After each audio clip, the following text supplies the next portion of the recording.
Hi, I'm Ben Cook. And I'm Caitlin Tetmeyer. When we were thinking of ideas for our last project at 1150 Academy, I asked my mom what all she had planted in her large garden over the past few years. Well, she handed me a box filled with tags, and each tag had information about one of her plants on it.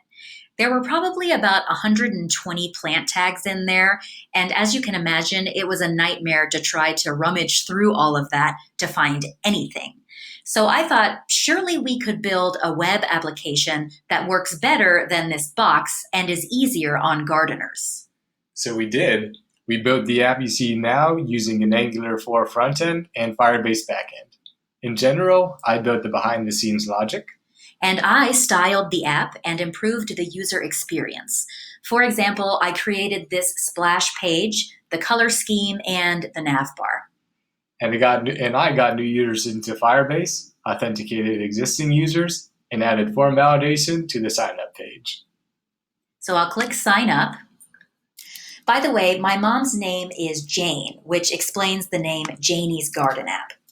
Let's pretend my mom signs up for the first time. So we'll do Jane8 at worldsbestmom.com. No, my mom is the road best mom. Whatever. All right, I'll put 12345 6 for the password, and let's say the passwords don't match. I get a message letting me know the passwords must match. So let's fix this.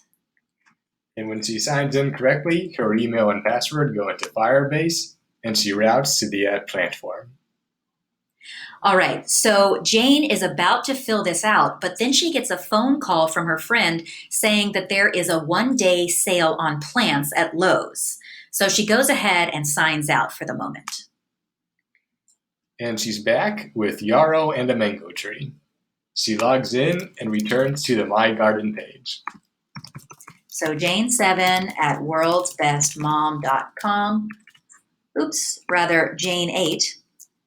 12345 6 for the password.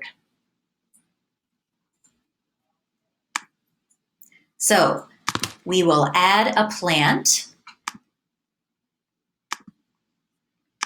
So as you can see, she added the common name of yarrow, scientific name, she added an image, water and sunlight requirements, location on her property, soil requirements, date of next pruning.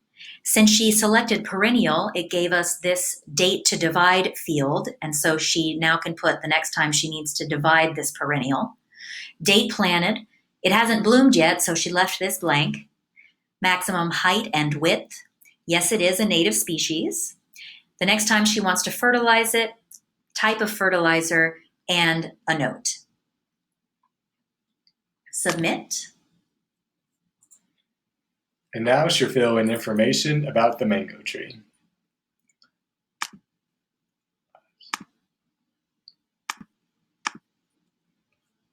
And because mango is not perennial, we do not see the option to enter a date to divide.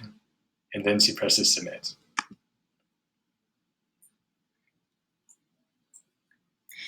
Now, for some reason, in our hypothetical example, Indiana suddenly becomes 20 degrees hotter than usual and experiences monsoon rains.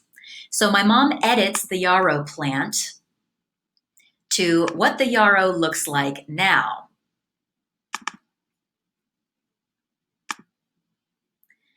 She also makes a note that she should not water the yarrow when Indiana experiences monsoon rains. So don't water when monsoon rains occur.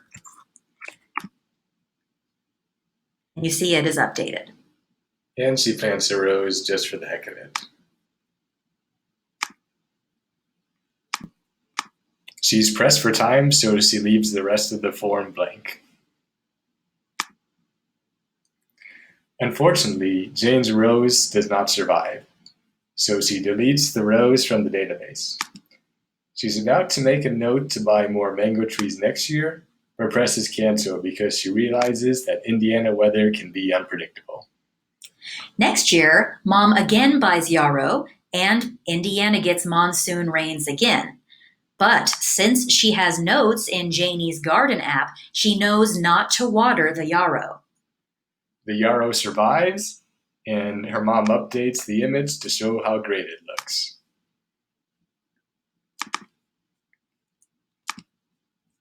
And now the Tetmeyers use that box to store mangoes.